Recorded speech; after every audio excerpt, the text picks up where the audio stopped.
Rođena u nepojmljivom luksuzu, sa imenom koje znači sunce i mjesec, Mihrimah Sultanija nije bila samo sultanova miljenica, bila je najmoćniji strateg u povijesti dinastije.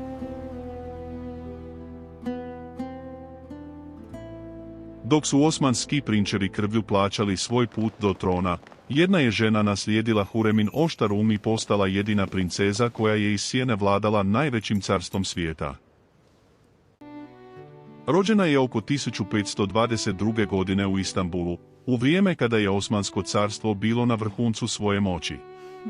Njezin otac bio je Sulejman Veličanstveni, a majka Hurem Sultanija, žena koja je promijenila pravila osmanskog dvora i postala zakonita supruga sultana, što je bilo gotovo nezamislivo. Mihrimah dolazi iz perzijskog jezika i znači sunce i mjesec. Mnogi smatraju da je upravo to ime simboliziralo njezinu posebnu sudbinu. Bila je jedina kći među nekoliko sinova i odmalena je uživala posebnu pažnju svojih roditelja. Dok su njena braća bila pijuni u opasnoj igri prijestolja, Mihrimah je odgajana da bude kraljica. Naučila je jezike, politiku, diplomatiju i umjetnost ratovanja riječima. Postaće najmoćnija sultanija koju je Istanbul ikada vidio, žena čiji je potpis krojio sudbinu imperije. U vrijeme kada je Mihrimah sultan stasala za udaju, Osmansko carstvo nije bilo samo na vrhuncu svoje moći, nego i usred tihe borbe za buduće prijestolje. Najstariji i najpopularniji Sulejmanov sin bio je Šehzada Mustafa. Bio je iznimno cijenjen među vojskom, posebno među janjičarima, te je uživao veliku podršku naroda. Mnogi su vjerovali da će upravo on jednoga dana postati novi sultan. S druge strane nalazila se Hurem Sultanija. Kao majka Sulejmanovih mlađih sinova, bila je svjesna da bi Mustafin dolazak na prijestolje mogao značiti kraj njezinoj obitelji.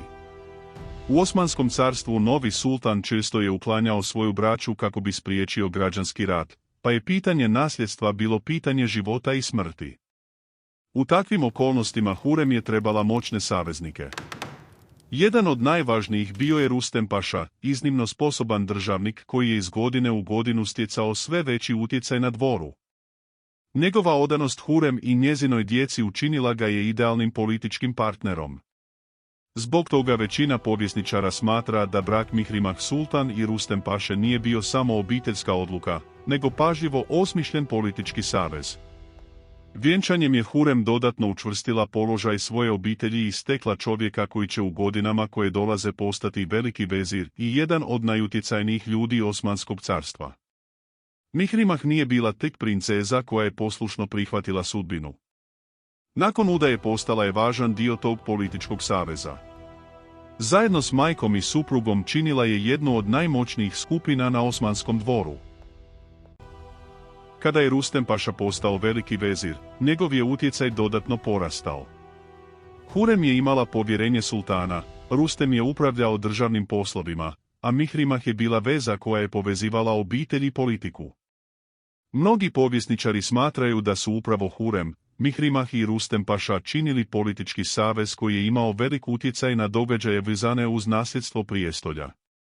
Njihov glavni cilj bio je osigurati da vlast nakon Sulejmanove smrti preuzme jedan od Hureminih sinova, a ne Šehzada Mustafa. Kako će povijest pokazati, taj će sukob završiti jednom od najvećih tragedija u povijesti Osmanskog carstva, kada je princ Mustafa ubijen.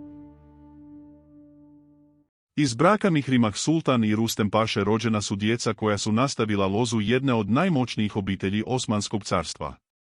Najpoznatija je bila njihova kći Ajše Humašah Sultan, koja je kasnije udajama za visoke osmanske dužnosnike nastavila politički utjecaj svoje obitelji. Povijesni izvori također potvrđuju da su imali sina Osmana Bega, koji je umro mlad i nije ostavio značajniji trag u povijesti. Kada je Rustem Paša umro 1561. godine, iza sebe nije ostavio samo političku moć nego i jedno od najvećih privatnih bogatstava koje je Osmansko carstvo ikada vidjelo. U njegovim riznicama nalazile su se velike količine zlatnika, srebrnog novca, skupocjenih tkanina iz Perzije i Indije, dragulja, bisera i luksuznog oružja ukrašenog zlatom i srebrom. Nakon njegove smrti velik dio te imovine pripao je njegovoj supruzi Mihrimah Sultan i njihovoj djeci, u skladu s osmanskim nasljednim pravom. Budući da je Mihrimah već prije posjedovala vlastite zemlje, palače i prihode koje je dobivala kao sultanova kći, njezino se bogatstvo tada dodatno povećalo. Zbog toga je mogla financirati projekte kakve si je malo tko mogao priuštiti. Plaćala je gradnju džamija, škola, vodovoda, javnih kuhinja i odmorišta za putnike. Pomagala je siromašnima, otkupljivala dugove pojedinih obitelji i redovito izdvajala velike svote za svoje zaklade.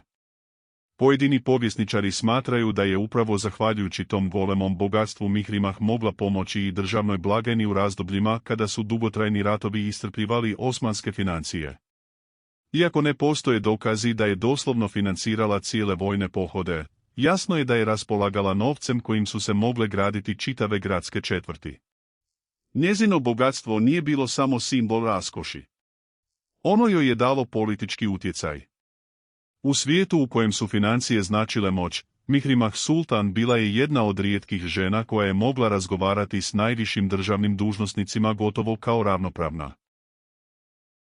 Nakon smrti njene majke i supruga Rustem Paše Mihrimah odlučuje da se više nikada ne uda. Kada je Sulejman Veličanstveni preminuo 1566. godine, a na tron stupio njen brat Selim II, Mihrimah zvanično dobija titulu i moć Valide Sultanije, majke Sultanije, iako je bila sestra vladara. Selim, poznat po tome što se nije previše zanimao za državne poslove, prepustio je vođenje politike njoj. Finansirala je vojne pohode, primala strane ambasadore i upravljala budžetom carstva. Bila je na vrhuncu moći, ali što je Mihrimah učinilo besmrtnom nije bila samo politika, već i kamen. Bila je jedna od najvećih mecena umjetnosti i arhitekture svog doba. Svoju moć i bogatstvo pretočila je u dvije veličanstvene džamije u Istanbulu, koje je povjerila najvećem arhitekti svih vremena, Mimar Sinanu. Legenda kaže da se na dan proljetnog ekvinocija, 21. ožujka, sunce može vidjeti kako zalazi iza jedne džamije upravo u trenutku kada se mjesec pojavljuje iza druge. Budući da ime Mihrimah znači sunce i mjesec, mnogi vjeruju da je Sinan upravo na taj način ostavio vječni spomen svojoj neostvarenoj ljubavi. Mihrimah Sultan nije ostala u sjeni svoga oca. Izgradila je vlastitu ostavštinu, a njezino ime, koje znači sunce i mjesec, i danas sjaji kroz povijest. Hvala vam što ste pogledali ovu priču. Ako volite ovakve povijesne priče o Osmanskom carstvu, pretplatite se na kanal Tajne carstva, ostavite svoj komentar i napišite nam o kojoj biste povijesnoj ličnosti željeli gledati sljedeći dokumentarac. Vidimo se u idućem videu.